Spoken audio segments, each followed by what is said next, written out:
ओम श्री गणेशाय नमः। ओम ऐं ह्रीं श्रीं मातंगे नमः। मौन के पश्चात जो शब्द जन्म लेता है वही मातंगी है और शुद्धता के दिखावटी आवरण को भेद कर जो चेतना सीधे अनुभव में उतरती है वही मातंगी तत्व है। 10 महाविद्याओं में मां मातंगी 9 महाविद्या है। वाणी, संगीत, ज्ञान और आंतरिक स्वतंत्रता की अधिष्ठात्री। जहां मां बगुलामुखी वाणी का स्तंभन करती हैं, वहीं मां मातंगी उसी वाणी को स्वतंत्र, सृजनात्मक और सिद्ध करती हैं। इसलिए साधना पथ में बगुलामुखी के पश्चात मातंगी का आगमन स्वाभाविक है।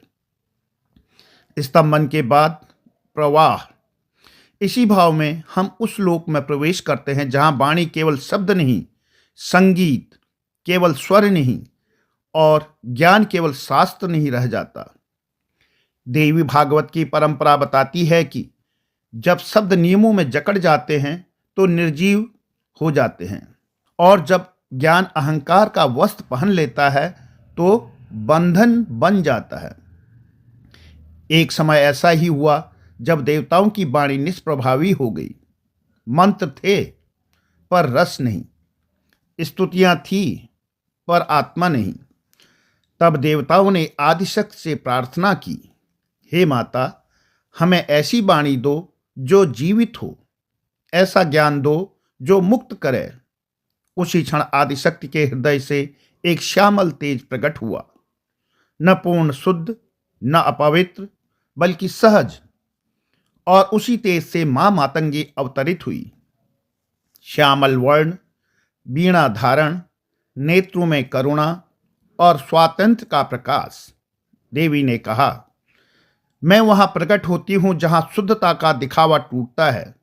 मैं उच्चिष्ट हूं क्योंकि मैं अनुभव हूं। यहां उच्चिष्ट का अर्थ जूठा नहीं बल्कि वह शेष अनुभूति है जो भोग के बाद बचती है, जीवित, मुक्त और सृजनशील। देवी का स्वरूप और तत्व मां मातंगी श्यामल या हरित वर्ण की हैं। वीणा उनके कर में शोभित हैं। वे उच्चिष्ट प्रिय हैं, अर्थात सामाजिक शुद्धता की सीमाओं से परे जाकर चेतना की वास्तविक पवित्रता को स्वीकार करने वाली। उनका यह स्वरूप बताता है कि ज्ञान केवल शास्त्र से नहीं, अनुभव से सिद्ध होता है। या देवी सर्वभूतेषु ज्ञान रूपेण संस्थिता, नमस्तस्यै नमस्तस्यै नमस्तस्यै नमो नमः।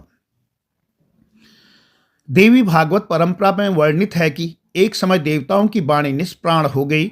मंत्र उच्चारित होते थे पर प्रभाव उत्पन्न नहीं होता था।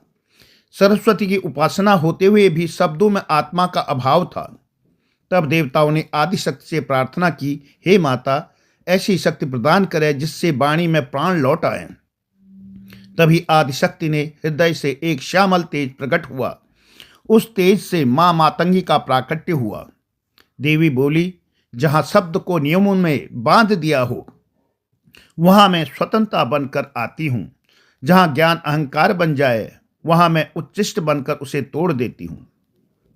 देवी के प्रकट होते ही देवताओं की वाणी में रस, लय और प्रभाव लौट आया।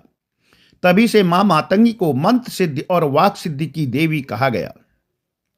मां मातंगी की साधना बाह्य शुद्धता से अधिक आंतरिक सहजता पर आधारित है। यह साधना उन साधकों के लिए है जो भय, सामाजिक दिखावे और बनावटी पवित्रता से ऊपर उठना चाहते हैं।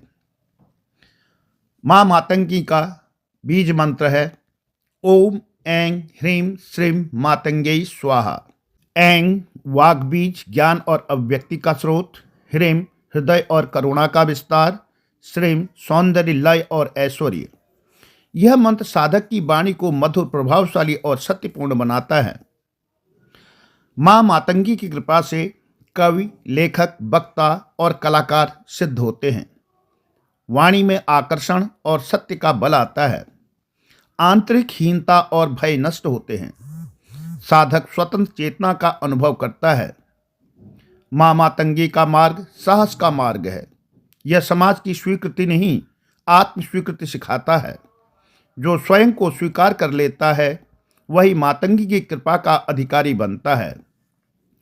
ओम ऐं ह्रीं श्रीं मातंगे नमः।